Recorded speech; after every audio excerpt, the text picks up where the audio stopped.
Big boss Malayalam season 6 ആദ്യത്തെ ക്യാപ്റ്റനെ തിരഞ്ഞെടുത്തിരിക്കുകയാണ്. ഭയങ്കര ഉഷാറോട് കൂടിയിട്ട് തന്നെയാണ് എല്ലാ മത്സരാർത്ഥികളും ക്യാപ്റ്റൻസി ടാസ്കിൽ പങ്കെടുത്തത്. കൂട്ടയടി തന്നെ ഇന്ന് ഉണ്ടായിരുന്നു. ഉച്ച മുതൽ തുടങ്ങിയതാണ് ക്യാപ്റ്റൻസി ടാസ്ക്, ഇപ്പോഴാണ് തീർന്നത്.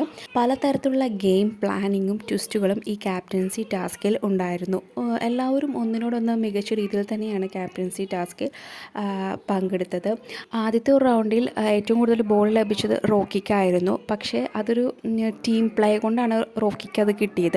സിജോയും റോക്കിയും നല്ല ബ്രെയിൻ ഉപയോഗിച്ച് കളിച്ചു. അതായത് അവർ ടീം വർക്ക് ചെയ്ത് രണ്ടുപേർക്കും ക്യാപ്റ്റൻ ആവാം എന്ന രീതിയിലാണ് കളിച്ചത്. പക്ഷേ ജാസ്മിൻ അത് പൊളിച്ചു. അതിനുശേഷം ബാക്കി എല്ലാ ടീം അംഗങ്ങളും ഇവർക്ക് നേരെ തിരിഞ്ഞു. ഇവർ ചീറ്റ് ചെയ്തു, ഇവർ കറക്റ്റായിട്ടല്ല കളിക്കുന്നത്, ഇവർ കള്ളക്കളി കളിക്കുന്നു, അങ്ങനെയൊക്കെ രീതിയിൽ വലിയ വഴക്കുണ്ടായി. പിന്നെ റോക്കിനെയും രതീഷിനെയും ഒക്കെ കൺഫഷൻ റൂമിലേക്ക് വിളിച്ചു ബിഗ് ബോസ്. അതിനുശേഷം റോക്കിയും സിജോയും കളിച്ചത് കറക്റ്റാണെന്ന് ബിഗ് ബോസ് സമ്മതിച്ചു കൊടുക്കുകയും ചെയ്തു. പക്ഷേ ആദ്യത്തെ റൗണ്ട് ബിഗ് ബോസ് തന്നെ എലിമിനേറ്റ് ആക്കി കളയായിരുന്നു. കാരണം ഇവരാരും നിയമങ്ങളൊന്നും പാലിച്ചിരുന്നില്ല. അതുകൊണ്ട് ആ റൗണ്ട് ക്യാൻസലാക്കി. പിന്നെ സെക്കൻഡ് റൗണ്ട് കഴിഞ്ഞപ്പോൾ രതീഷ്, ജിൻഡോ അങ്ങനെയുള്ള കുറേ പേരുകൾ ഔട്ടായി പോയി. അതിനുശേഷം 4 പേര് മാത്രമായിരുന്നു ഉണ്ടായിരുന്നത്. അതായത് അർജുൻ, സിജോ, റോക്കി, ശ്രീരേഖ എന്നീ 4 പേരാണ് ലാസ്റ്റ് റൗണ്ട് കളിച്ചത്. അതിൽ ഏറ്റവും കൂടുതൽ ബോൾ കിട്ടിയ ആൾ വിന്നറാവും.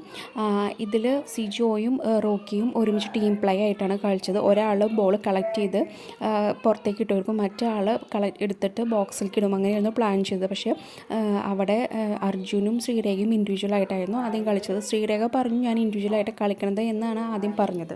പക്ഷേ റൗണ്ട് കഴിഞ്ഞപ്പോൾ കൗണ്ട് ചെയ്തപ്പോൾ അർജുന് 26 ബോളും ശ്രീരേഖയ്ക്ക് 20 ബോളുമാണ് ലഭിച്ചത്. പിന്നെ ഏറ്റവും കൂടുതൽ ആ റൗണ്ടിൽ ബോളുകൾ കളക്ട് ചെയ്തത് സിജോയും റോക്കിയുമായിരുന്നു.